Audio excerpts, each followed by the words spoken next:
Hello and welcome to the 27th Annual Get Lit Festival. I'm Kate Peterson, Director of Get Lit Programs, a nonprofit organization housed within Eastern Washington University. Our program is responsible for Get Lit, Washington State's longest-running annual literary festival, which hosts dozens of free and low-cost readings, craft classes, panel discussions, and many more exciting literary events. This year's headlining authors are Maggie Smith, Lee Young Lee, and Dinez Smith. We're thrilled to be hosting in-person events featuring those headliners alongside over 60 talented writers from our region and beyond.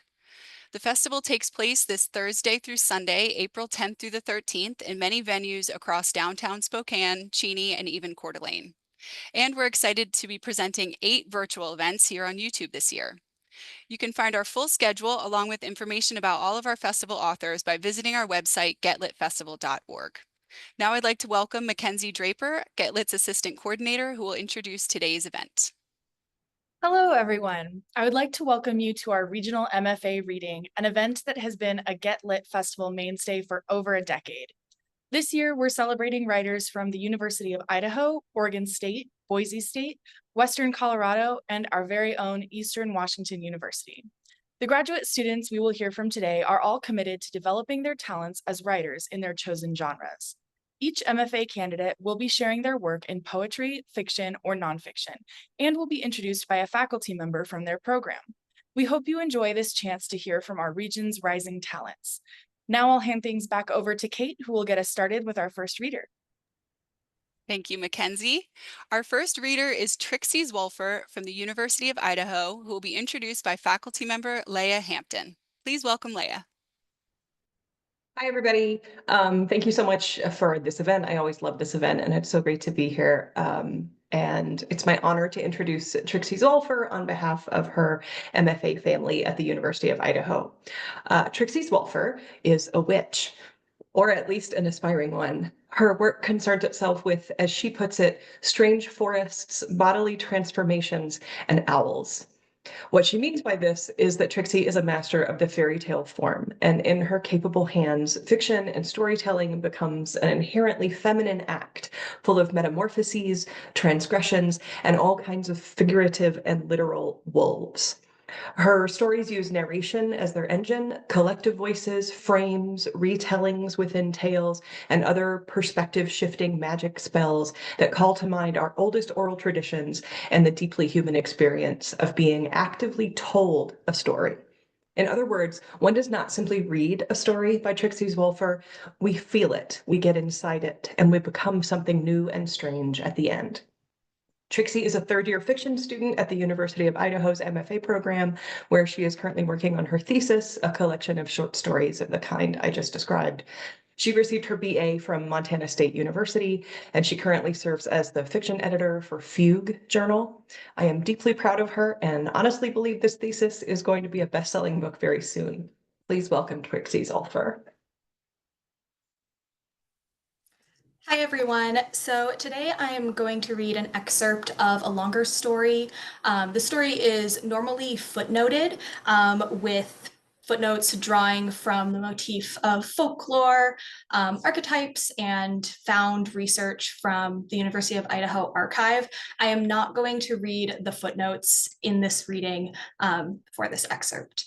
And this piece is called "Where Do the Drowned Girls Go?" They say Payette Lake is connected to Lake Pend Oreille. It's a shapely lake, Payette, lobed like lungs. In summer, it ripples with ducks and the skin of boat bottoms, and in autumn, the wind upsets the reflections of the lodge poles and firs, who crowd close to the shore, casting the water green. In winter, ice forms around the lips of the lake. This ice is white and thin towards the center, and when the first heavy snowfall comes, it yawns open, revealing the wet, dark lick of the lake's left lobe. Then the season treads forward and the ice thickens again, remaining so until spring, when a mid-April rain brings melt and young flowers, fairy slipper and yellow skunk cabbage, and water clear enough to see down to the fine layer of silt by the banks. In spring, the lake is sweet with minnows and cold as a mountain vein. And so when a young woman drowned one May, her body sank down without a bubble. They should have been able to find it. the water being as clear as it is. But the search parties and fishermen trawled the lobes, both of them, even though she'd drowned in the left, and they didn't even find a sunk shoe. They say that Payette Lake is connected to Lake Pend Oreille. They say there's a tunnel, that's how they're connected. They say it stretches like one long, deep earth artery from Payette to Pend Oreille. They say arteries carry blood away from the heart, and they say the woman who drowned in Lake Payette must have held her breath for a long, long time because they never saw a bubble of exhale. They say her body was white with bloat when it resurfaced. They say they found it in Pend Oreille, even though she drowned in Payette. They say those two lakes connect through a tunnel, that one is the swallow, the other the stomach. A tunnel connects Payette Lake and Lake Pend Oreille. One May, a woman drowned in Payette. The next day, her body came up in Pend Oreille, hooked by an unlucky fisherman. A man tried to swim the tunnel once. He was a logger, broad-armed and good at holding his breath because, as a child, he'd been made by his father to swim from one shore of the lake to the other for exercise. He could have gone competitive if he'd wanted to, but he liked working as a logger, the rough skin of the bark against his own. He preferred the sturdiness of trees, the way they stayed still beneath his hands. As a child, he'd almost drowned in the lake, unable to find purchase with his strokes, the water licking past his palms like a too clever joke. "I thought you hated swimming," his wife said when he told her what he planned to do. "I never said that." "Didn't you?" she said, but no. 10 years of marriage, and he had never told her how he'd almost drowned in the lake as a boy. "Still," she said, "you ought to be careful." By careful, she meant taking a deep breath and keeping his boots. He would need them to weigh him down to the tunnel at the bottom. "When you reach the other side," she told him, "kick them off and you'll float to the top." Lake Pend Oreille doesn't have a bottom. The man, not the swimmer, claimed to have tied a rock to a piece of string and dropped it in. He said it sank and kept sinking, that when the string ran out, he tied its end to another ball of the stuff, that he went through 18 balls and the mooring rope before he lost the daylight to see it by. It took him half the night to reel it all back, the mooring rope and 18 lengths of string and the rock tied to the end of it all, which was still tied on when he dredged the end up, and which he keeps now on his mantle next to the taxidermied body of a rattlesnake. These stories, they tell them in the back of the bar and on the fishing boat as a bite drags the line. They're passed along in the streets, spoken of like weather. Rain coming on Thursday, and when she drowned, she lost her shoes. When they tell these stories, they punctuate them with a pull of their drink, another cast of the line, a brow-creased squint to the sky, watching the crowds creep in like the ice across the lake every November. These stories, they're carried home in warm mouths and chapped hands. Over a photograph of dark-eyed children and a sharpening axe and the last bite of stew, they're breathed out again. When she drowned, she kicked off her shoes. There's a tunnel, that's how they're connected. One day, someone will split open a trout and find them there in the belly, studying the meat like weary ribs, like a pair of black roe. They say a tunnel connects Payette Lake and Lake Pend Oreille. One May, a woman drowned in Payette. She had hair so pale that when her body floated to the surface of Lake Pend Oreille, a fisherman thought it was a ghost. From that day until the one he died, he claimed the lake was haunted, even though he was the one to hook her body to reel the cold thing in. As he slipped into Lake Payette, the logger thought of how vast the water had seemed when he was a boy. He remembered the dip of his head beneath the surface, the way every shore seemed like an equal mirage when he swam out too far.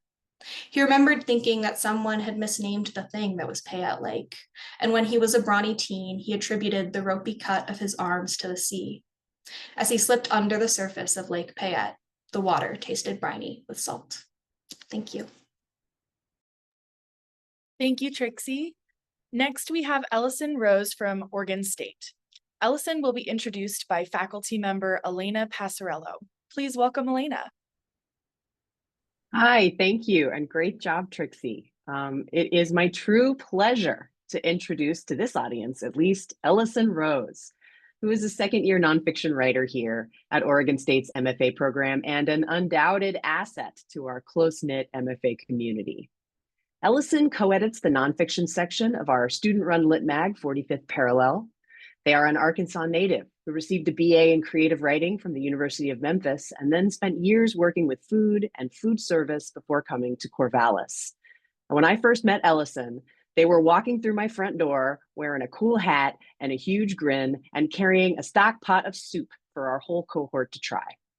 This friendly attention to care, to nourishment, features both in Ellison's writing and in their classroom presence.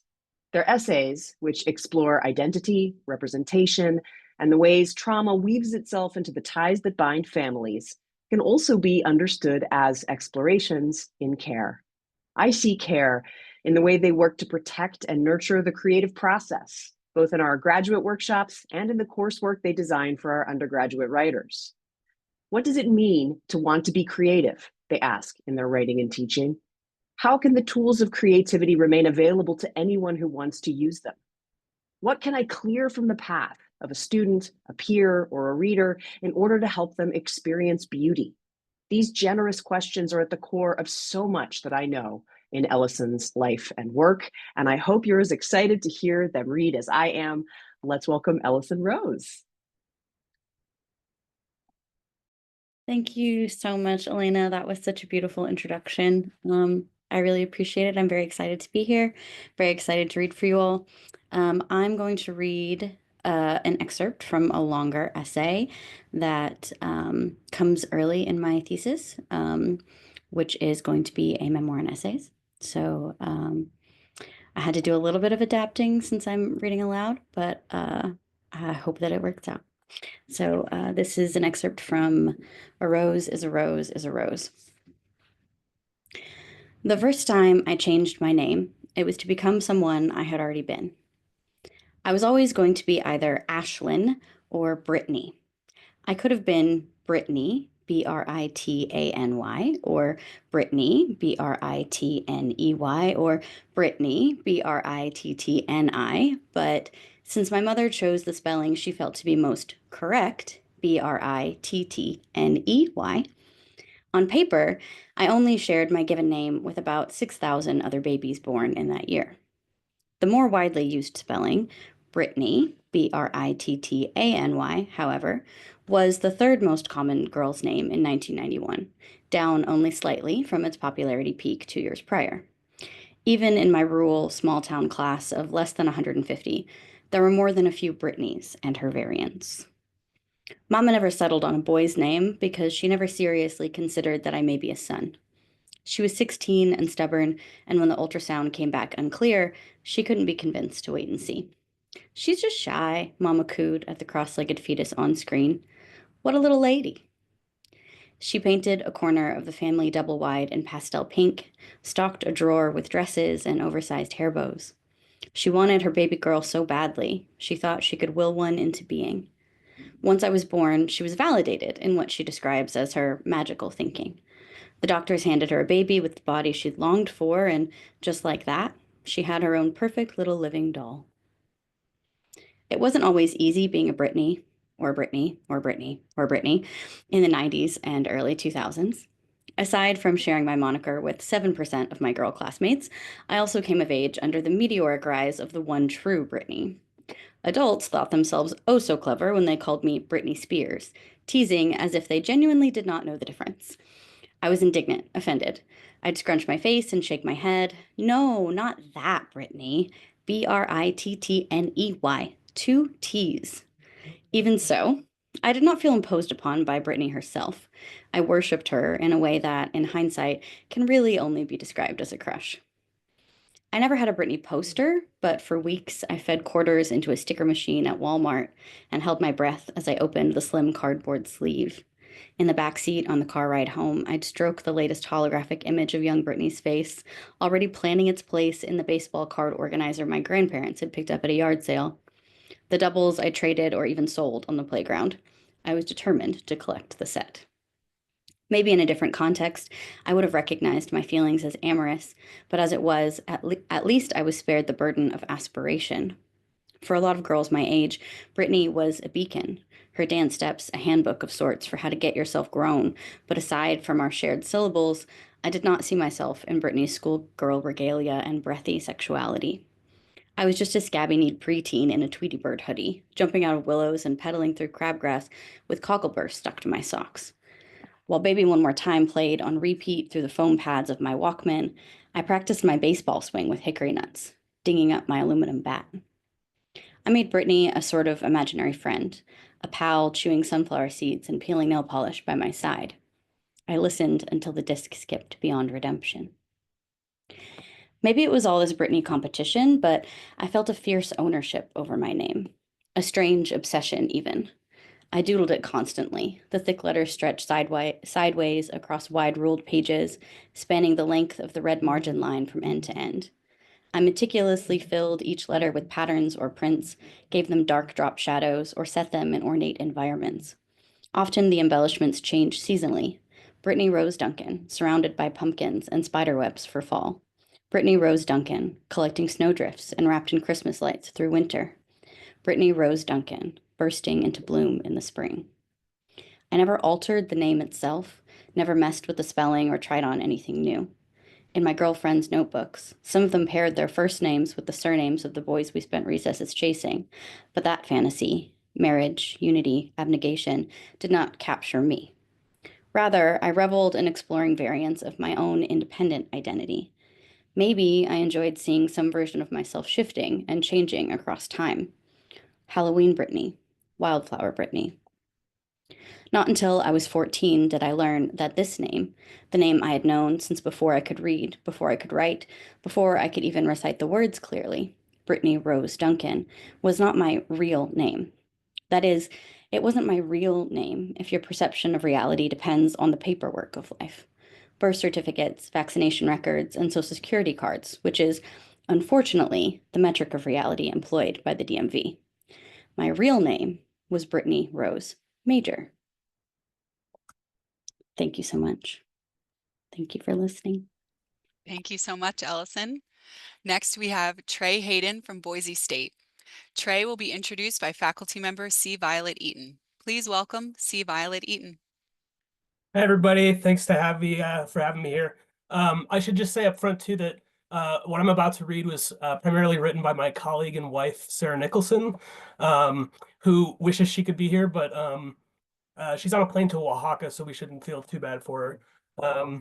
All right. So it's my pleasure today to introduce Trey Hayden, one of our third-year poets at BSU's MFA program. From the first, I was struck by Trey's formal intelligence, his ability to subvert meaning and sound by way of enjambment. Trey is interested in textures and rhythms. His poems use as ingenious engines everything from carrots to possessives. Their titles gesture toward the mundane, like Parmesan, an early favorite of mine, as well as to the arcane, like Frankwin, the name, of a mysterious call center client. Many of Trey's poems find their inspiration in classical music and mass-produced American food culture, in the high-low dichotomy of such a contrast. In reading those poems, I feel the perverse pleasure he must have felt by putting into conversation Franz Schubert and Ina Garten, the Food Network's Barefoot Contessa, or Schumann alongside McDonald's. You can imagine our delight when we discovered that, in addition to being a poet, he also moonlights as a guerrilla classical pianist, literally haunting late into the night our on-campus program building, which happens to have a baby grand piano inside of it. I love these poems. They're whip-smart, electric, and alive. To use some of Trey's own words to describe this work, these poems juice the tension in a caper. They are screwed up perfectly. They tow at the holy things. Please welcome Trey Hayden. Thank you so much, Christopher, and thank you so much, Sarah, for writing such a generous introduction. And thank you, Kate and McKinsey, for hosting us here. I'm going to read 3 poems. The first one is called Ways. It feels most proper to position one's legs into the cross if warming up one opens. Perfection, beauty is a fatal line, a sentence in the form of polished introduction. We could be on anywhere on earth now, and yet some flesh, yet still reproached by who knows what forces, or a gem put deeper than is certain in an unbelievable person, hair of them whipping us, passing us by. That unreal countenance, wild face. Say a shade of you slips off capable of squat passions, glints of sweet possible in the river and a brief groove. Say it stands most likely to do something nobody votes as good in the deep way. Right, this one is called Parmesan. Long time ago, this crossroads, pecorino or Parmesan for a breadcrumb. The pastry boy laughed all the way to market. I have two fists about the size of my heart. Didn't you know you were seeing Ina Garten to the throne? Sometimes just like it is an Olive Garden commercial. Summer, nothing, then in the bread aisle, at all corners of the mart, looking at whatever in the bathroom, at the residential floor, the private floor, under the rotunda in line, it sharpens. You're a little gay, one of those kid ones. You're about 9, but 1 billion eyes can be 9. 1,000 flagpoles raise nothing new of the region. Voyeur recipe, telling what I've got. Quiet Tuesday. In the oven, the marinara clobbered the chicken.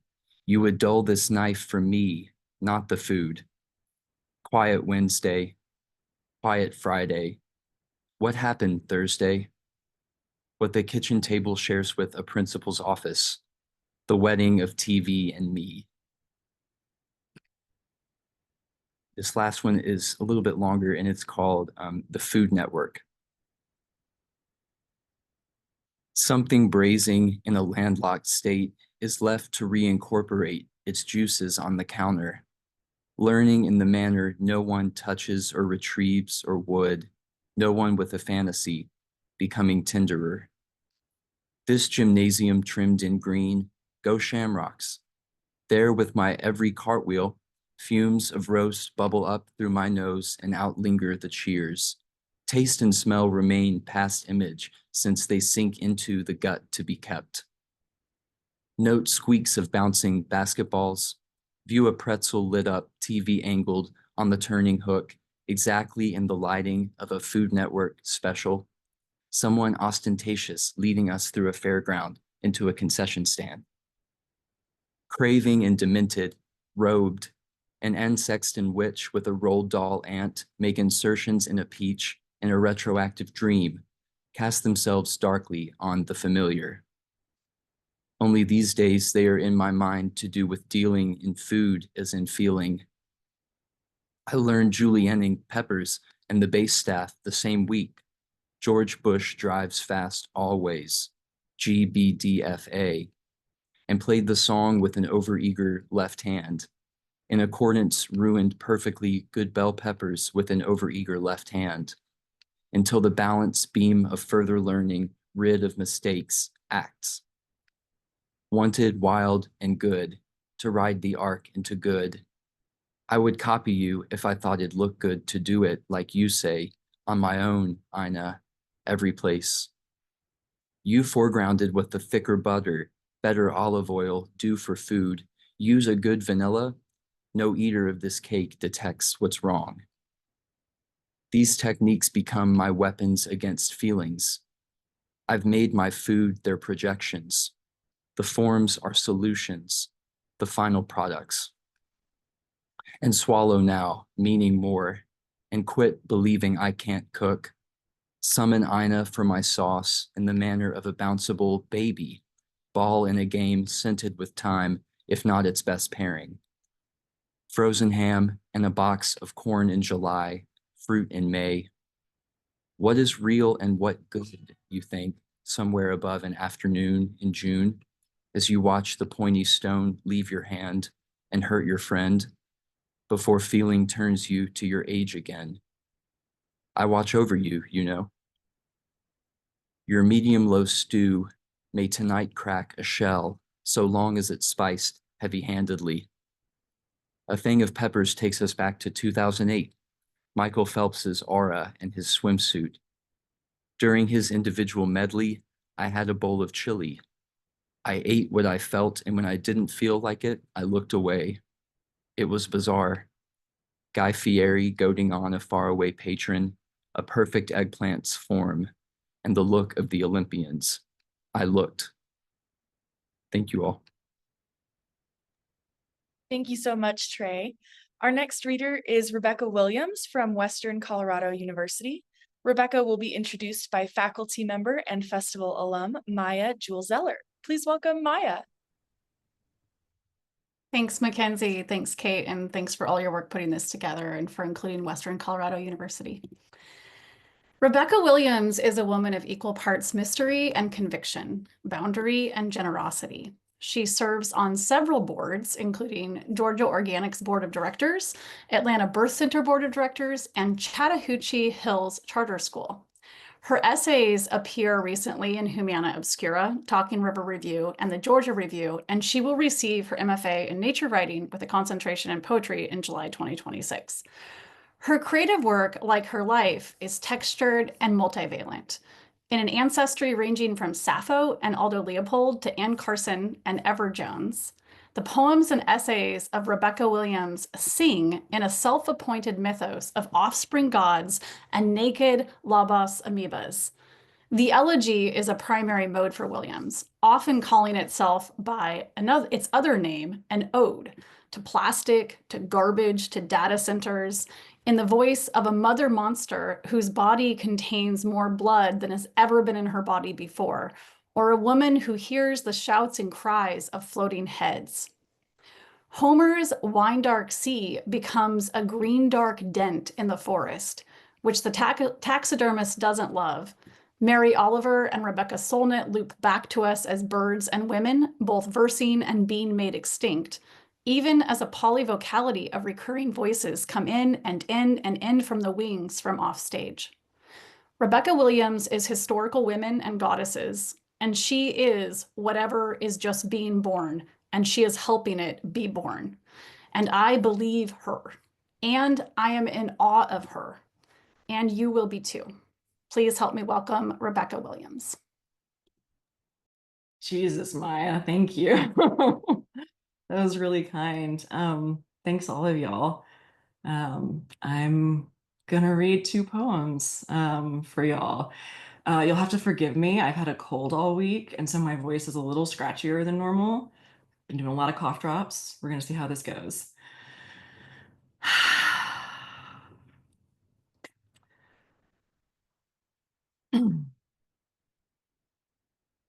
Mother Monster. I am bloody. There is more blood in my body than has ever been in my body before. I am a swelled sack of pulsing, bulging eyes popping, the gnarled claws of my veins visible, grabbing across the map of my breasts. My barred teeth eat rocks, split, cut stones, shit long turds. Pink hemorrhoids blossom forth from between my humid legs. I grow a purple track that is my asshole extending into my body, splitting my bones that do not break. I am enlarged, open as if to cleave. I remain whole, stretching. I am a gaping hole that keeps filling. I contain more and more and more and more while I vomit great heaving chunks, pale and yellow holes all open. My sweat emits.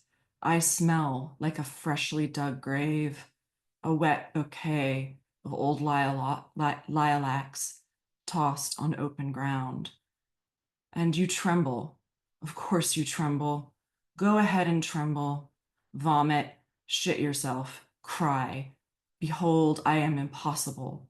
Behold, I am at your feet. You look away from the snakes that lap the air as it steams and curls around me. Look away, look away, look away. And then I'm going to read Ode to Plastic, which is a little longer.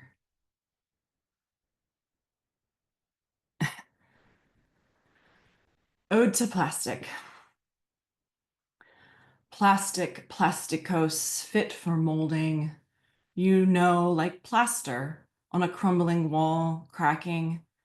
It reveals itself as dust that collects on the floor and in the air that sparkles with its particulate self and slices lungs with 10 million tiny cuts, just like plastic, but different because plastic isn't dirt, it's fat made sharp and brittle, and we eat it, and it leaches into all the porous holes of flesh and dirt and rock as if it is trying to sink back into its sleepy grave, drain and pool and drain. Oh, plastic, you are my hydrocarbonate Pleistocene ancestor, compressed under so much rock that the living is squeezed out of you. So all that remains is your hydrocarbon chain, a string of molecular soup, dark and crude and gross and unbelievably dead, recovered, refined into so many wonderful shapes. Behold, a clear bottle that will not break. Behold, a fork. Behold, a prosthetic hand. Behold, a vase. Behold, MICL C8321. Behold, Beta Marquisette Kapton. Behold, a shark that my daughter plays with in her bathtub. Behold the nurdle, protoplastic dollops that fish think are fish eggs, and birds, their bellies bloated with the precursor to my laundry basket, and my favorite cutting board so full, so starved. They spill out from container ships' containers, round, undifferentiated snow. The breeze carries them like soft hailstones, so many needles in so many haystacks. Oh, plastic, look at our volcanic volumes of you, the proliferation, the regurgitation. Look at our ejections, our emissions. Regard our flow. Jump into its plastic ball pit. The joy tremble before our pyroclastic flows of plastic, a murmuration of green Mountain Dew bottles. Oh, plastic, you start in a hole in the ground and come up spewing so dark and so lustrous. You are thick and rich, then pliant and malleable. But what do you want, plastic? Do you want to be so many bra rings, so many pens? Did you want to go to the moon, sail the world, see the bottom of the sea, the insides of turtles? What is it like inside my kidneys, inside my brain? Tell me, plastic, what is it like inside my heart? Thanks, y'all. Wow, thank you, Rebecca, and thank you to everybody. I'm sad that we're already at our final reader. I'm excited, of course, that it's our very own Eastern Washington University's Abby Schaefer. Abby will be introduced by faculty member Jonathan Johnson. Please welcome our final reader, introduced by Jonathan Johnson. Hey, I want to thank Kate and I want to thank Mackenzie. It's a hard world for poets and writers. This is particularly these days, it's a hard culture for us all to be in. And the idea that what we have is comradeship, that we have a kind of guild of poets and writers. And yeah, is the world a super harsh place and getting harsher? Yeah, it is. But the idea that what we have is not a kind of competition and not a kind of like trying to claim territory like the larger cultures telling us we're supposed to in every aspect of our lives. But Kate and Mackenzie, you bring us together and make us feel this sense of comradeship. And so thank y'all for coming. So it's so great to host all of you. I'm dazzled. I'm completely dazzled and so heartened by the work I'm hearing. All right, the thumbnail bio for Abby. Abby Schaefer is an MFA student at Eastern Washington University who writes poetry about the intersection of the body and the world, between emplacement and displacement, between illness and folklore. She loves talking with friends, making art, singing, and spending time with trees. Now, for a little something else. What is it like to be another person? In no young poet I know does this question more apply or get better answers than Abby Schaefer. Her work takes us into deep interiorities of chronic illness, despair, defiance, fantasy, and wonder. Here we find objectifying doctors and subjectifying vampires, Midwestern Walmarts and clear, far meadows. And the wide variety in her voice is just as essential and effective in convincing us we know some of what it is to be this brilliant, complex, layered person. At turns discursive, even essayistic, then companionable, even playful, kind and acerbic, expansive, then minimal. Abby's voice is as vastly diverse and contradictory as that we all hear in our own heads. That is to say, her poetry is true company. Help me welcome Abby Schaefer. That is so incredibly generous. Thank you, Jonathan. I have 4 poems for you guys. They're all pretty short. The first one is called Nature a Needle. A spindle is a flowering plant, sows a briar. Sleep is wicked, comes from a thicket. Our legs combed through weeds, almost noiseless, like a louse crawls through a growth of hair. Who decides where something belongs? The mosquito's proboscis sinks into my skin like a toothpick into cake. Pregnant, plunging deep, only a mother could kiss so softly. She sniffs the air, its exhalations, the spells that cells carry, their acids, their hot children. 6 threads to the needle, 2 drill bits to tear, 2 mandibles to hold, a labrum to pierce and extract, a hypopharynx to inject. Spit from a mouth makes the river brim flow thin, ripple of silk. A siphon is no sip, she fills up, the gut a bucket. Ignores others, goes for me, pees water on my skin as she keeps the red stuff, the meat. My kindergarten teacher told me, it's because you're so sweet. Protein, her eggs will feed, and maybe a virus will too. All these, God's creatures, throwing elbows in his ring as he watches, arming some with invisible favor. He sharpens each grace before placing it in their arms, the sterile tip of a hungry spear. Tick, the grasses shaded you, and they kept you dry. And then one was a diving board, a pass to the pool. I walked towards it. You waited at the tip, a blade perched on another blade. This next one's called Life After Death-Like Sleep. Even though she'd strapped the apple giver into wedding guest shoes and watched her dance herself dead, Snow White always kept the blinds closed and didn't fall for scam calls. She chewed her food in very, very small bites, hated being looked at, flinched at every knock on the door. Briar Rose had it a little easier, though she dreaded birthdays and understandably never got into the textile arts. She assumed 100 years had been enough to make the evil fairy forget. She set 15 morning alarms, and paper cuts sent her running for a kiss. Also, she struggled to forgive. But both princesses envied one person most of all, the sick young daughter whom Jesus woke. The only lesson she learned was that anything is possible. You might wake to see God himself kneeling at your side, and he might say, Talitha, don't worry, you're still a little girl. I didn't take it all away. Next to last one is called Recovery. It was winter, I can't remember, evening. I undressed myself, looked at the white stool crouched by the shower door, and realized I did not need it anymore. Might not again for a very long time. I stepped into the hot water and it ran down my back, my strong legs. After dressing again, I knocked on my mother's door and found her in bed reading.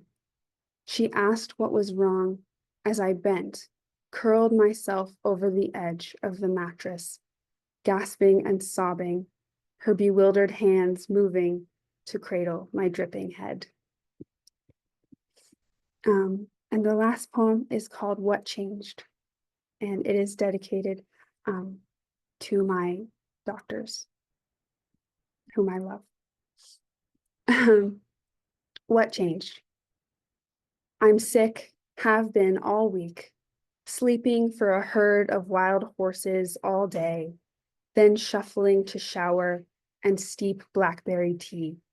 Last night I noticed my nail beds were violet and I was shivering at my desk. So I left the work emails to go crack a few eggs in the pan. No measuring my steps or my honey. There's a peace here. My arms move. I don't need to beg the air. Not long ago, I used to ask, will I be okay? When the dark prayer of my mouth opened, a refrain. Now, I feel the hitch in my windpipe and fear in my sheets, but I just pay the quarters to wash it off. When I walk outside, there's snow. God, I'm lucky now. Even when the old things happen, I know. Thank you all very much. Thank you, Abby. And thank you to all of today's fabulous readers and faculty members. I'm sure that I say this every year, but it really truly is genuine every year that there is just a special kind of energy in this MFA reading. It just feels like you all just have so much talent and we're getting a sneak peek into that. It feels like you're just all on the precipice of sharing that more widely. And so there's this special buzz that I feel like we're just privy to here in this room, in this space that we're all sharing. So thank you for being here. Thank you for sharing that your work with us and all of your talent, and good luck as you continue and finish your thesis and send that beautiful work out into the world. We're all looking forward to watching you do your thing out in the literary community. And thank you, of course, to the faculty members as well for those thoughtful introductions and for all of the work that you do year after year to teach and inspire and be stewards of this craft. Thank you also to Mackenzie, GetLit's assistant coordinator, for all of their work today and behind the scenes leading up to today's event. To everyone watching at home, I hope that you'll join us for more festival events this year, both in person and here on Zoom. Please visit our website, getlitfestival.org, for our full schedule and more information about all of our authors, including today's talented writers. Thank you again for joining us. Goodbye, everybody. Bye. Bye.